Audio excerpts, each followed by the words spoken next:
تلنگانہ ریاستی حج کمیٹی کے chairman post صدر ملت رابطہ کمیٹی ورنگل حضرت خسرو پاشا کی ہدایت پر حجاج اکرام کے حج کے مبارک سفر پر روانہ ہونے پر برمسرت موقع پر MGM ہاسپٹل میں خیر سگالی پروگرام کا انعقاد کیا گیا۔ اس پروگرام کا اہتمام صدر ملت رابطہ کمیٹی حضرت خسرو پاشا کی ہدایت پر محمد عبدالقہار سماجی کارکن و رکن ملت رابطہ کمیٹی نے کیا۔ اس موقع پر MGM ہاسپٹل کے مریضوں میں مختلف اقسام کے میوہ جات، بریڈ اور پینے کے ٹھنڈے پانی کی بوتلیں تقسیم کی گئیں۔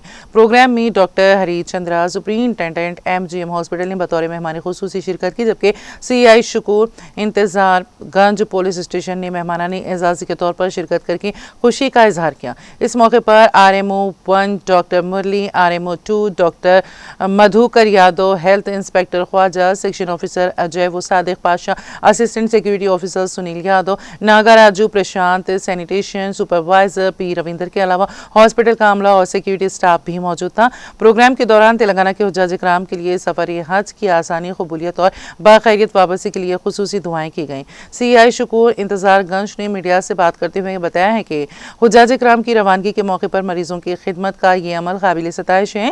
ملت رابطہ کمیٹی کا یہ جذبہ معاشرے کے لیے ایک مثبت پیغام ہے۔